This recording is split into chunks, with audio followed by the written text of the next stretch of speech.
podcast.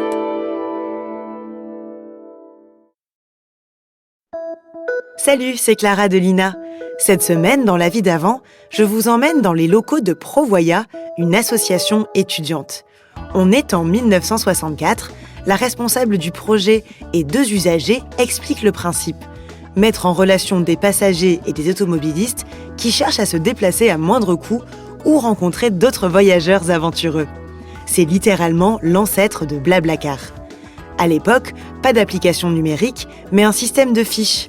Depuis, le covoiturage est devenu une pratique courante, encouragée par les pouvoirs publics pour limiter le trafic et la pollution. Comme en témoigne l'apparition des voies de circulation réservées aux véhicules transportant au moins 2 personnes sur le périph' parisien.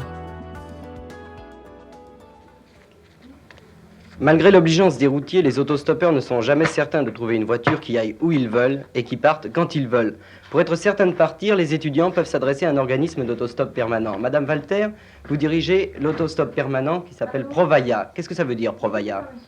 Provoya, c'est une association d'étudiants qui est spécialisée dans la mise en relation de passagers qui désirent voyager et qui participent aux frais d'essence avec les automobilistes qui peuvent les emmener.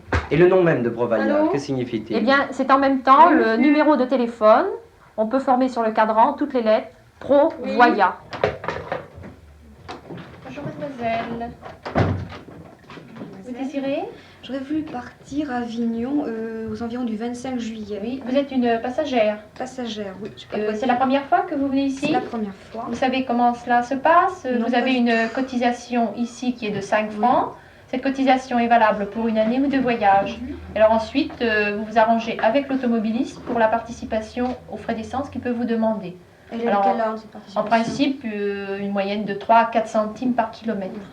Provisoire. Alors vous voulez que je vous inscrive ? Oui, bien sûr. Bon. Mademoiselle, pourquoi vous êtes-vous adressée à Provoya ? Bien Provoya parce que c'est vraiment un incident. Je suis allée passer mes os à l'école de médecine et j'ai vu une affiche. Et j'ai trouvé fort commode de voyager, je dirais, d'une façon économique. C'est pourquoi je suis venue là. C'est pour faire des économies sur vos vacances. Très certainement. Est-ce que ça ne vous inquiète pas un petit peu de monter avec un automobiliste que vous ne connaîtrez pas et de faire des kilomètres avec lui ? Eh bien, jusqu'ici, j'ai pratiqué assez souvent un sport interdit en France qui est l'autostop, et sans trop d'ennui. C'est pourquoi ça ne présente pas tellement de... Vous aimez ça, l'autostop, ou vous le faites parce que vous ne pouvez pas faire autrement ? D'une part, il y a certainement des raisons économiques qui m'ont poussé à faire l'autostop, et d'autre part, un intérêt tout simplement humain, parce qu'en traversant les régions, il m'est arrivé d'être prise par des autochtones, de bien connaître les problèmes, par exemple, particuliers à la main-d'œuvre, en discutant avec un ingénieur qui me menait vers, je ne sais pas, vers Saulieu, par exemple, où il avait une usine. Et ça m'a permis d'avoir une connaissance humaine des régions. Avec les routiers aussi, j'ai pu connaître un milieu un peu particulier. Vous avez beaucoup voyagé avec les routiers ?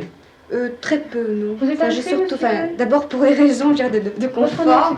C'est peut-être très amusant de monter dans un gros camion, on est mal assis, surtout si le trajet est long. C'est le confort qui vous a fait venir à Provoya ? Oui, n'inquiétez pas. Le fait de pouvoir choisir une voiture américaine ou... Oui, non, qu'importe la voiture, l'essentiel est d'arriver, je dirais, à l'endroit. Ça ne vous ennuie pas un petit peu de laisser tomber un peu le côté aventureux de l'autostop en venant ici ? Non, ça, Oui, je c'est crois ça. que chercher le risque pour le plaisir du risque, c'est un peu idiot. Alors, si vraiment on a un minimum de sécurité, c'est déjà ça. Monsieur, vous êtes automobiliste. Pouvez-vous me dire si vous offrez souvent des places à Provoya ?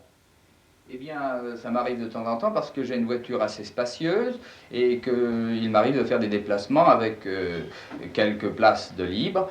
Et j'aime bien le système de Provoya parce que ça me permet de connaître les gens avant de partir, et ça me permet aussi de faire payer par les passagers une partie de l'essence. Mais vous avez besoin de cet argent ? Non, mais je suis peut-être économe, et d'autre part, je sais que ça rend service aux gens que j'emmène, de pouvoir voyager à des prix très bas, et ça m'a permis de ne pas hésiter à avoir une voiture très spacieuse qui comprend 6 places très confortables.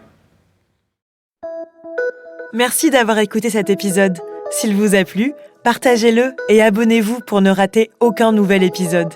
Je vous retrouve la semaine prochaine pour une nouvelle rencontre dans La vie d'avant. En attendant, vous pouvez écouter d'autres récits en archive sur INA Podcast.